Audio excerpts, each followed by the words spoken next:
twist on classic rock news. Welcome to my channel. Hey, how's it going? So let's go ahead and get right into some classic rock news. Motley Crue, they had their biopic The Dirt come out, and their soundtrack got to #1 on Amazon and Spotify and a whole bunch of different platforms. But who has got the #1 selling vinyl album? I feel like I was a kid when I was talking about the #1 selling albums. Well, right now, today, in 2019, over 154,000 albums sold.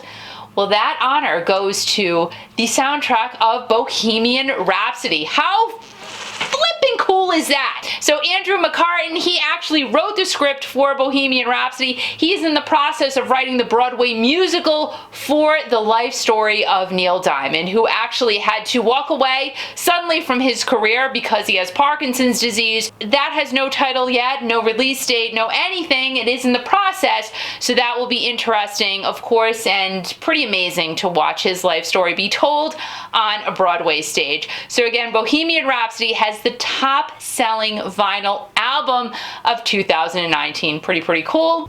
So next up on deck, we're talking about Broadway. My buddy, my pal, my compadre, Criss Angel.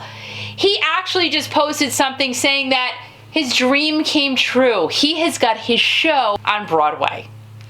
It's crazy, right? Criss Angel, I have seen him in Vegas. I've seen him at Foxwoods. I've seen his show a few times now, and I have to tell you, each and every time I see a show, I still walk out of there going, what the just happened? I don't know. Like, he blows my mind every single time. So if you have not seen Criss Angel, you're planning on visiting the Big Apple, go and see him. He's at the Luntfontein Theater. I'm probably saying it completely incorrectly, but I actually saw the Donna Summer musical there over the winter. It is an amazing theater to go and see Criss Angel's show. I cannot tell you. It's so intimate and amazing. And I have to say, Criss just loves his fans. Again, if you have not seen Criss, or if you have seen Criss, the Luntfontein Theater on Broadway in the Big Apple in New York City, go and check his show out. So good. So we're talking about Broadway. We're talking about the top-selling album so far of 2019. So who has got the top-selling tour so far this year? Now, it's kind of crazy to me, right? Paul McCartney, he is selling out shows everywhere. Really, the guy is just kicking it, right? He is. He's kicking it on the tour circuit. And for some reason, he did not make this list, which kind of is weird to me. And Aerosmith was down here, like just under 10 million. I don't understand. I don't know who put this list together, but it doesn't make sense to me. Now, it does make sense that Kiss could be at #2. I mean, they've done a ton of marketing for their shows. And Kiss fans everywhere definitely want to get their piece of the End of the Road tour before it doesn't happen anymore.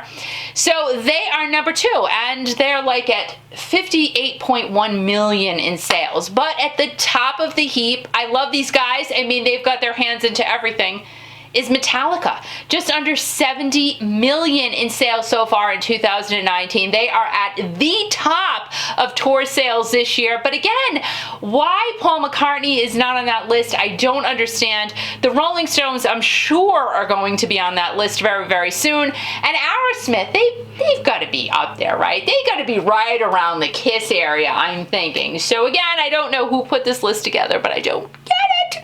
But Metallica is #1, and good for them. Woodstock 50. What is going on here? Michael Lang, what are you doing? What are you doing? So it was supposed to take place at Watkins Glen. Now, if you Google Woodstock 50, the dates of August 16th through the 18th, they still come up. Carlos Santana still has those dates on his website as part of his tour. I don't know about the Doobie Brothers. I didn't check their tour dates out. They're supposed to maybe be there. David Crosby, John Fogerty. I mean, so many amazing acts were supposed to perform at this show. And again, it was supposed to be at Watkins Glen. Now, the proposed site is Vernon Downs in New York, which is a couple of hours away from Watkins Glen. Now, Watkins Glen could hold about 150,000 people. Vernon Downs can hold half of that, about 65,000 people. So, I don't know. I'm so confused here. I think Michael Lang really should just nix the whole thing at this point.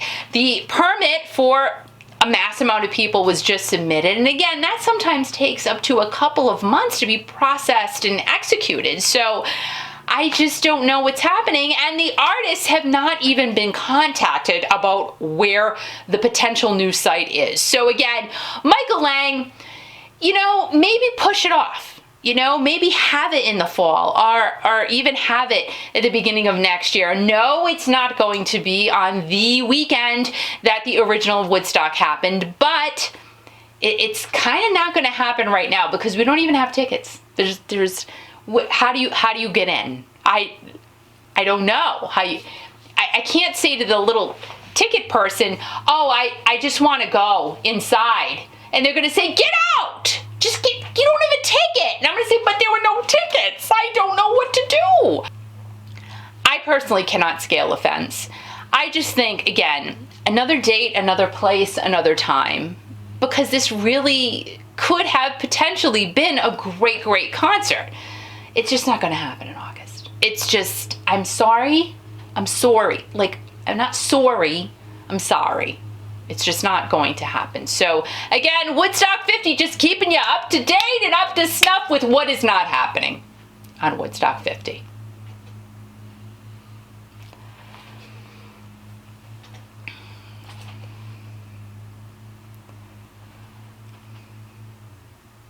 Sharon Osborne.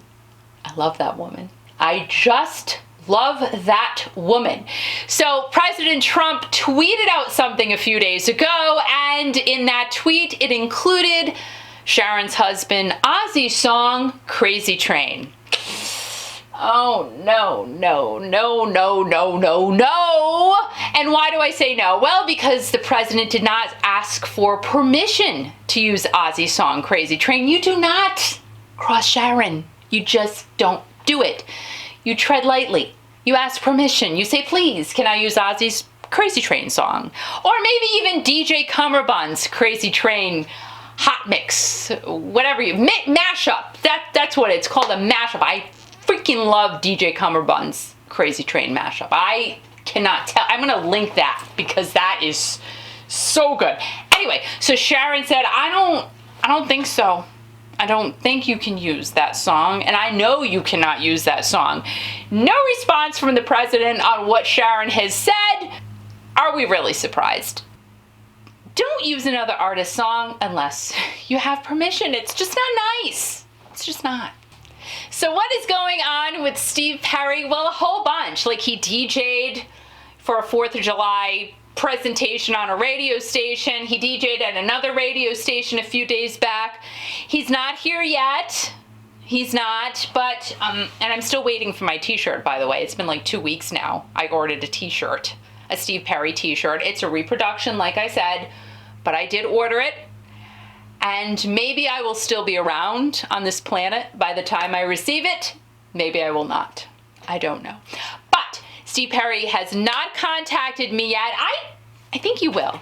I really do. I feel it in my gut. The gut right here is telling me that I will eventually have Steve Perry here in my modest studio. Very modest. I mean, I will let him wear my Bret Michaels hat. I will let him do it because I think he would look good. I think he would look good in this hat. I certainly. I'm not, I love hats. I really, really do. I'm just not a hat girl. As much as I want to be, I'm just not. But Steve Perry, I'm going to put this here for him. Steve Perry can wear the Bret hat. It's a lot for me to say that, really. So to wear my Bretty's hat, or even Tom Kiefer. I love Tom Kiefer of Cinderella, too. I don't have a hat by Tom, but I have memories in my heart of seeing Tom. I do. And I've talked to Tom. I'll put that it's up here somewhere. I will. That is it. That's all I got for you. I don't have any Steve Perry news. I am newsless on Steve Perrydom. But anyway, guys, have a great day, a great night, a great weekend, a great everything. I will see you soon. And you guys remember, most importantly, because it is so, so important, love classic rock music. And remember, guys, keep rocking.